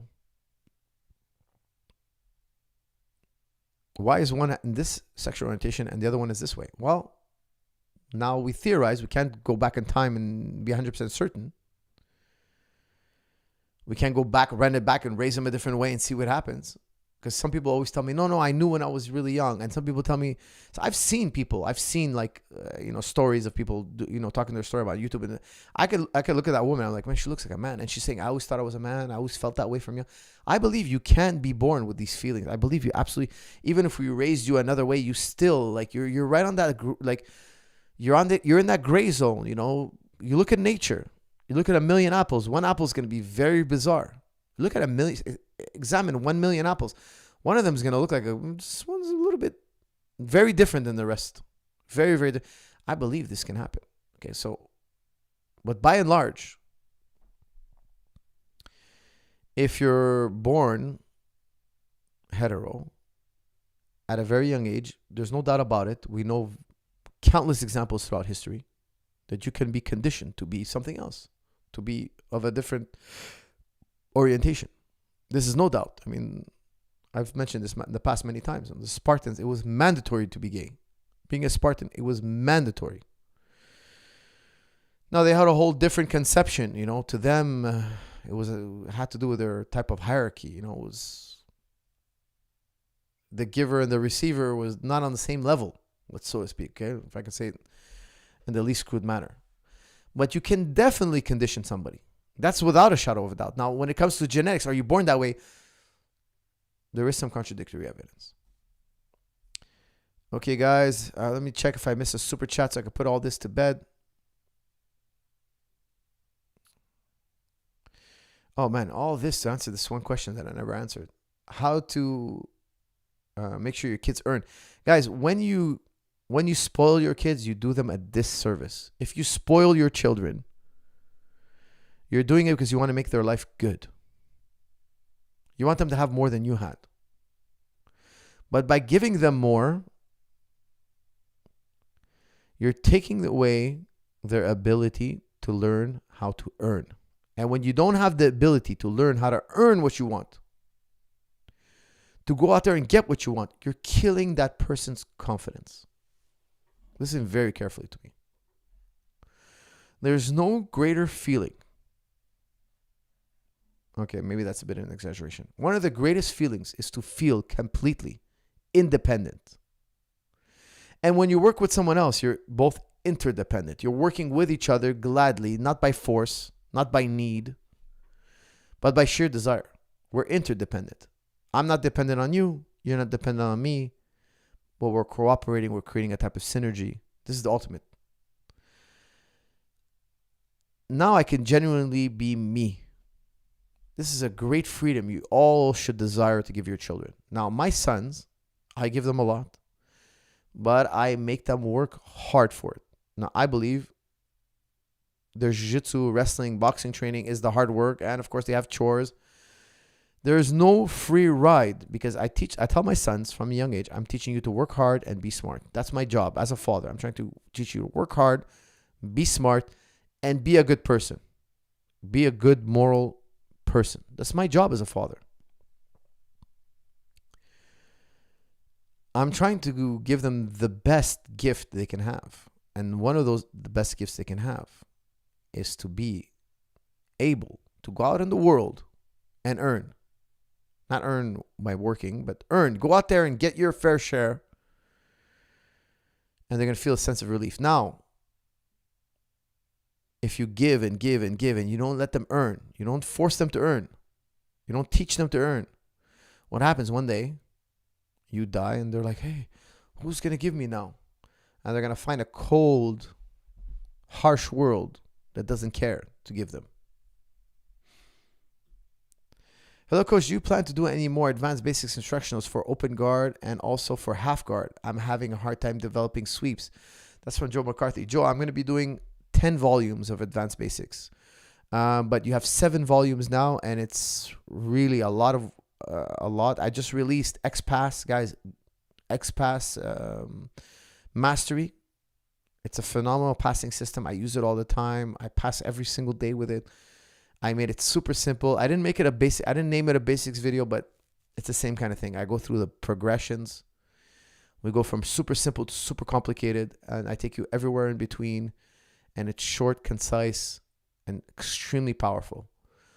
I love that passing system. There are other passing systems that I'm going to teach, and they kind of work together. You glue them together, and then you just become a phenomenal passer. Make sure to check out also XPass Mastery.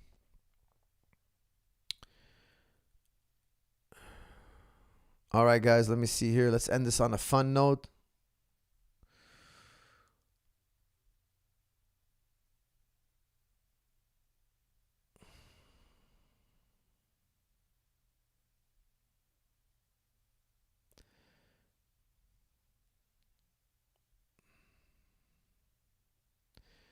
All right, let's see here, guys. I'm looking for a good one to end the night on.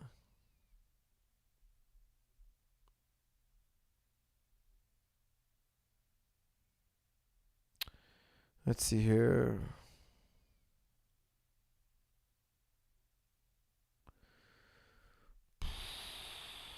Come on, guys. Fire away those good questions. Let's end this one on a good note. Thoughts on Andrew Tate? I already did this one. Guys, get Andrew Tate on this podcast. Find him wherever he is. Let's get him on this. Coach, did you know that Alex Pereira is a revert? Really? Let's see. Let's see if that's true.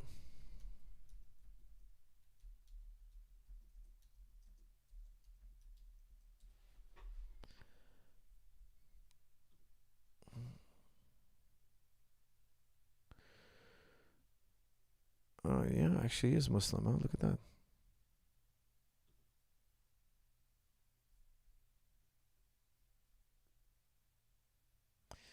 Oh, yeah, he is a Muslim. Look at that. That's really interesting. Alex Pereira is a Muslim. It says here, yeah.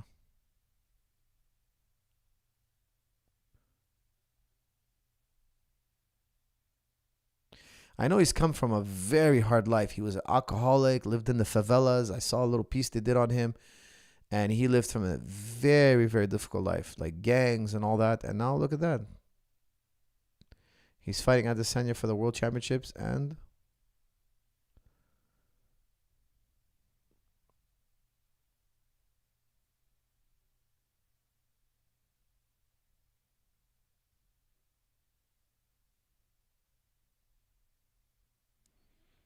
yeah, he's part of an indigenous people in Brazil.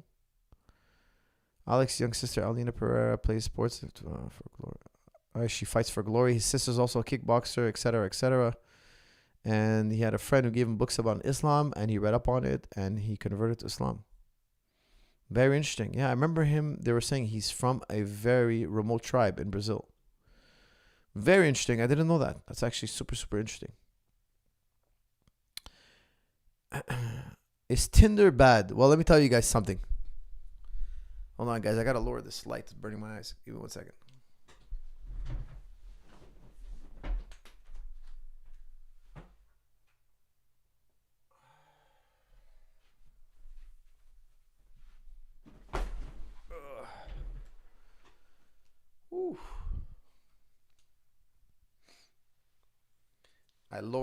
I had to lower the light in this room because it's burning my eyes. I watched recently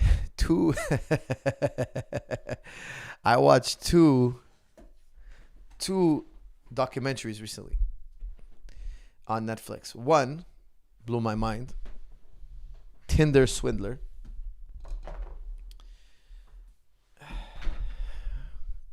This guy, I think he deserves a black belt, guys. I think we could all agree. This man, he basically used Tinder to create a Ponzi scheme to lure women to send him money. He did it so successfully that the guy has a private jet. He used that private jet to do more Tinder pickups, to get more women to give him more money. Now, it's amazing because I was driving to the gym, and when I drive to the gym, I talk to my sons about everything, and we were talking about Tinder Swindler. And I was telling my sons, look at that girl.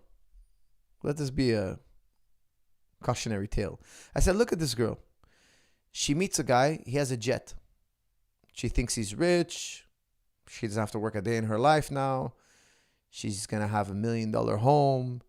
She's going to have whatever it may be she desires. In a short time span, in 1, 2, 3 dates, she's telling the guy, I love you. She sleeps with him on the first night. And because we're talking about, of course, how bad it is, what the guy did. He scammed people. It's so bad. Look, don't get me wrong. I'm not praising Tinder Swindler here. I was jokingly saying he deserves a black belt. Very jokingly. Of course, if I were to get my hands on Tinder Swindler, let's leave it at that. He's not a very nice guy. But look at the other flip side of the coin. This girl falls in love with a guy. But really, she's in love with his jet. Really, she's in love with his money. Really, she's in love with the lifestyle. She doesn't know this guy. She's never seen this guy. She has no idea who this guy is. She's just literally just met him on Tinder. Let's go have a coffee together. He tells her, hey, you want to fly back with me? I'm flying right now. Oh, yeah. She goes, she packs her things. She flies out with him. When they land, she's in bed. She's already in bed. The guy bet her right away. Didn't take 5 minutes. Oh, and the guy tells her, I love you. Oh, I love you back. Sure, you love this guy back. You love the millions of dollars. You love the mansion. You love the idea of never having to work again. She's trying to Tinder swindle him. She's trying to get her money on that bankroll. It's got to be, right? She doesn't know this guy. I was telling my sons, like, I think personally, she was foolish. Before you jump into bed with somebody, you get to know who they are, who's his family, who's his brother, who's his uncle, who are these people? What family they come from? Are they criminals? All she did was Google him, and she found that he's guys, I fell asleep by the end. Okay, I didn't even, I re-woke up a little bit because I was watching it on the couch late at night with my wife, and I did miss a little chunk. I don't understand, like, the guy probably faked it online. He probably faked the name on Tinder. He probably took the name of a young, because in the show they're saying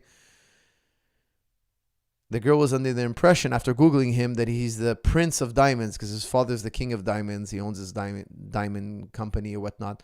So the guy probably just took the diamond guy's name, made a fake profile, and he's walking around saying, hey, I'm the heir to this huge diamond company.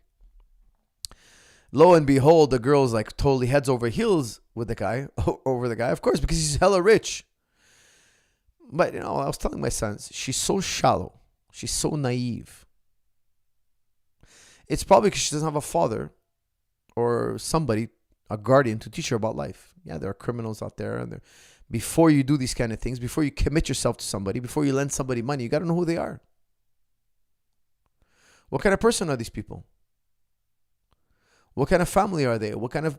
How does their mind work? What do they believe in? Like, what are their values? No. She doesn't do any of that. No due diligence, none at all. No. Sleep with the guy. Maybe you get pregnant, and now I'm retired. That's what I did for a living. What'd you do for a living? I got pregnant by some guy who owns a lot of diamonds. Oh, really? So you're retired? Yeah, that's my claim to fame. That's it. That's what I did in this world. I came in. I found the first rich guy. I married him. I told him I love you. I tried to romance him. She was trying to scam him as much as he was trying to scam her. I hate to say it. And I know a lot of you guys out there are going to be like, Coach, that's harsh. Coach, you're wrong. I think the Tinder swindler guy is completely wrong for doing what he did. Of course, he's completely wrong. He deserves what he's going to get. I'm sure he's going to get it eventually. But she's equally as naive. Maybe not as malicious. Maybe not as evil. I shouldn't say naive. I should say she's... Okay, I shouldn't say equally. Let me take that back. She's also heavily at fault. She's also greedy. And don't overlook that fact because, men, we tend to overlook women's faults. It's sad. It's really, really sad. Like I was watching, listen to this. I was watching, what's that guy's name? The guy who was with underage women. What's his name again? Say his name. Kelly something. What's his name again? R. Kelly. You guys have all seen it. It's about this guy who's sleeping with underage women. Now, in the documentary, he's talking about how he's having a threesome. This girl had a threesome with R. Kelly and this underage girl. And the woman in the video, she's talking, she's being interviewed. She's saying, yeah, he told me she was of age. I didn't know. And I slept with her. The woman is admitting to having sexual relations with this underage girl. And I turned to my wife. I'm like, whoa, how come she's not behind bars? How come she's not being prosecuted? And my wife starts arguing, and everybody, millions of people watch the documentary. Nobody's out there saying, hey, that girl needs to be prosecuted. You know why? Because men and women tend to overlook female transgressions. It's sad. Imagine you guys are all woke out there. You guys are the woke generation. Imagine R. Kelly had a friend, a male friend, and he said, hey, let's have a threesome with this girl. And he tells his friend that girl's of age. She's 21. Let's even be generous. Let's say he told his friend she's 23. And the friend sleeps with her thinking she's 23, but she's not 23. What happens to that guy? Let me tell you something. That guy, in my opinion, gets killed. He gets, well, not physically killed, but he gets destroyed in social media. He gets destroyed in the court of public opinion. Not only that, he'll probably go to jail. You should have checked. How could you be so naive? Like, did you really? We don't really believe you. That you must have you must have known the whole time. You know, a man would have got destroyed admitting that. Yeah, we have this woman who slept with an underage girl, and nobody cares. Nobody, even in the entire documentary, nobody even raises an eyebrow. Nobody even like says, "Hey." Nobody, not to my knowledge, nobody critiques her publicly. I was critiquing her during the film. I was like, oh, it's really like weird, you know, like she should also be being prosecuted. And even my wife was defending her. Well, she didn't know. They said, what do you mean you don't know? You find out. You ask. You say, show me your ID. You know, you're not just gonna take R. Kelly's word for it. He's not somebody you know well. It's not somebody you know well. It's some crazy superstar who thinks he owns everything. You use better judgment. Oh no, she's a woman, so we're just gonna forgive her. We're gonna overlook this. That's really what it is. Now, fast forward to Tinder Swindler. Everybody's feeling sorry for this girl, and I feel sorry for her too. You know, she got crushed by this guy. However, she's also incredibly superficial, and she got burned. Now, I watched another documentary, and this one really boiled my blood. It's called The Most Hated Man on the Internet. And I know all of you have watched it. If you didn't watch it, change the channel because I'm about to spoil it. And I was talking to my students about it. After training, we were talking, and I was telling St. Pierre, you got to watch this. I tweeted him that I was like, you have to watch this thing. You have to. Because I'm always telling, you know, me and St. Pierre were old school. You know, I'm always telling him, I don't belong in this world anymore. I don't belong. Like, take me away, man. You tell me you know aliens. Bring these aliens. Get me off this planet, man. I don't belong here no more. This guy, and we're talking about it. We're talking about the most hated man on the internet. And one of my students is like, what country? What country? What country? There's only one country this can happen in. Maybe two. Maybe a handful. I mean, if this guy did that in Middle East, he'd be dead. He did in Asia, he'd be dead. If he did it in Russia, he'd be dead. If he did it in India, he'd be dead. Like, there's so many. If he did it in Africa, he'd be dead. There's only one place this guy can do this. Maybe not in Canada. No, it won't work in Canada. Because he was putting up nudes of people without their permission. I don't think it would fly in Canada, to be honest with you. But in America, he's protected by the law. It's insane. Even the FBI can't get him. Even the FBI couldn't get him to stop. They had to catch him on hacking. They had to catch him on another crime. To them, taking somebody's pictures. If you send me pictures and I upload them to his site, they say, oh, it's a third party that did it. He's not liable. He's not liable. Yet, if you upload a picture to his website of a minor, now he's liable. All of a sudden, the owner of the site is liable. He has to take it down. So there is a element of responsibility. They just drew the line where it doesn't protect adults. So the government, I should say, of his state at least, I think it was Californian. They said, look, we're going to protect minors, but adults, you're fair game. If you don't want your pictures on this website of your own, and you didn't give this person consent to post this picture of you, we're not going to say anything. We're not going to do anything. It's of you having sex, of you naked. Oh, yeah, this guy he's carte blanche. Yeah, he could do this. Yeah, we protect. If he puts a child, though, we'll put him in jail. We'll shut down his site and put him in jail. But if it's just you, your wife, your kid who's of age, or your mother, or your sister, no, we don't care. No. The state of California is like, no, that's none of our business. It's not his fault. Somebody uploaded it. Some mysterious guy on the internet. We can't track him. No. We're not gonna punish the owner of the site. That's insane, guys. That's insane. I have to tell you guys, I know there's cultures and we're all different and all that. That to me is insane. The state should have intervened. It should have been, I don't know how it's not illegal. It should be totally illegal. They don't have a decency act. They don't have some kind of like, is this good for society? Let me guys tell you something. The guy's name is Hunter Moore. I promise you guys, if I'm ever in the vicinity where the person is in my... I can't say because I'm going to get in trouble. I don't know how to say it in a way. It's dog whistling here. But I don't understand how people... I don't understand how this guy was walking around.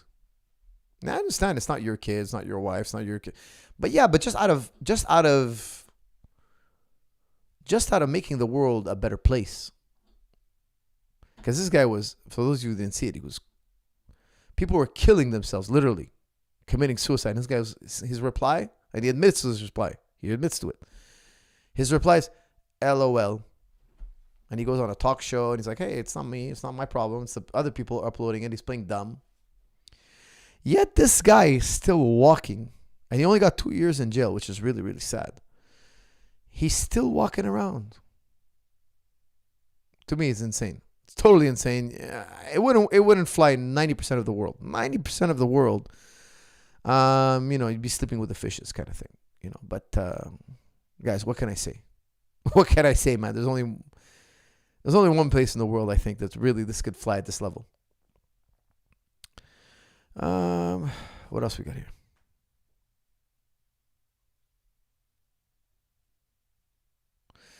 Coach, thoughts on Mike Zambidi's love from Greece? Kremidis.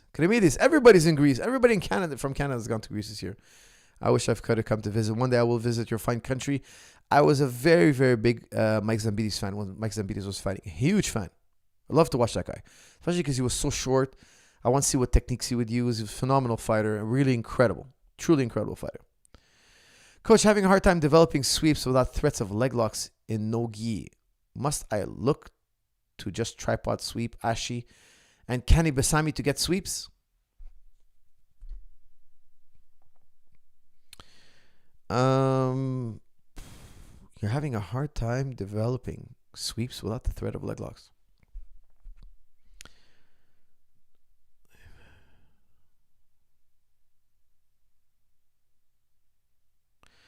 Joe McCarthy, those are all possibilities. You know what? To give you the best answer, get Volume 3, Advanced Basics Volume 3. Actually, Grammy Made Easy. It's all in there. All the hardcore attacks are in there. The big three.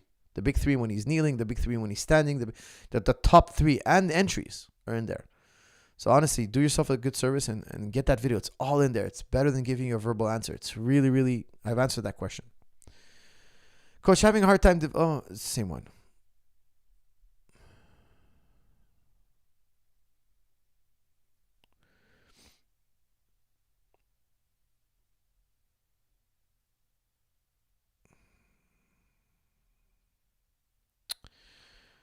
All right, guys, I think we are winding down here. Somebody give me another good documentary to watch. I watched Tinder Swindler. I thought that was really good, but the most hated man on the internet really blew my top, man. Really, really blew my top. I can't believe this guy's out on the street walking around publicly, going to clubs. I can't believe nobody in America. I can't believe it. I can't believe there's nobody out there that's like, hey, no, it's not going to work here. No, we're not going to allow this. There's nobody. There's not a single soul out there. It was like, no, this guy deserves a slap. No, this guy, we're going to break his chinny chin, if you know what I mean. Not a soul. Not a soul. The guy's still walking around. He's still just all over the place. People literally killed themselves over this guy. Yeah. No, so what? Insanity, guys. Pure insanity.